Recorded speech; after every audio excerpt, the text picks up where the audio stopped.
किया है एप्स 95। कर्मचारी पेंशन योजना 1995 यानी एप्स 95 सेवानिवृत्ति कोष निकाय कर्मचारी भविष्य निधि संगठन ईपीएफओ की तरफ से संचालित की जाती है। इसके तहत 6 करोड़ से अधिक शेयर होल्डर्स और 75 लाख पेंशन भोगी पेंशनर्स लाभार्थी आते हैं। Apps 95 scheme. अगर आप कहीं नौकरी करते हैं तो आप ईपीएफ अकाउंट होल्डर हैं।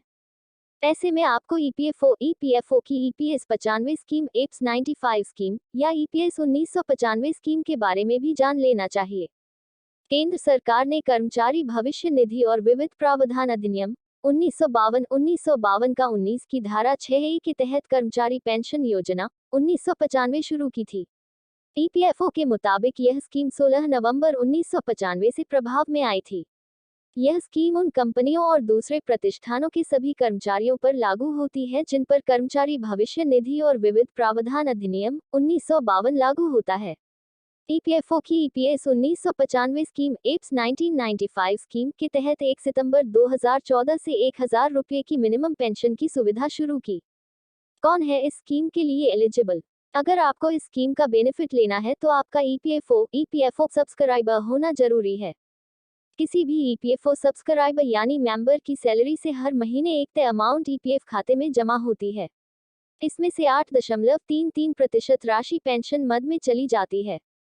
साथ ही EPS 95 pension scheme EPS 95 scheme के तहत पेंशन पाने के लिए कर्मचारी को कम से कम 10 साल की सेवा पूरी करनी होगी।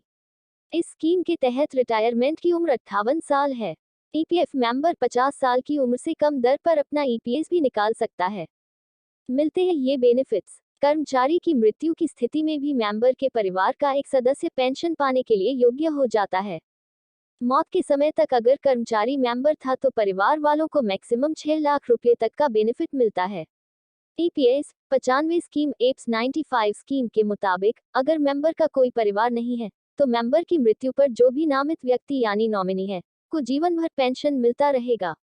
अगर ईपीएफ मेंबर यानी कोई कर्मचारी 58 साल की आयु से पहले 10 साल तक सेवा में नहीं रह पाता है तो वह 58 वर्ष की आयु में पूरी राशि निकाल सकता है। यहाँ यह उल्लेखनीय है कि रिटायरमेंट के बाद उन्हें मासिक पेंशन का लाभ नहीं मिलेगा। जान लीजिए ये ताज़ा अपडेट।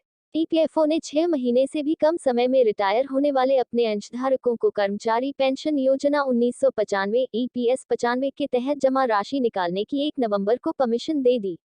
भाषा की खबर के मुताबिक फिलहाल कर्मचारी भविष्य निधि कोष ईपीएफओ ग्राहकों को 6 महीने से कम सेवा बाकी रहने पर अपने कर्मचारी भविष्य निधि खाते में ही जमा राशि की निकासी की अनुमति मिली हुई है। श्रम मंत्रालय के बयान के मुताबिक सीबीटी ने सरकार से सिफारिश की है कि 6 महीने से भी कम सेवा अवधि वाले सदस्यों को अपने ईपीएस खाते एप्स 95 स्कीम से निकासी की सुविधा दी जाए।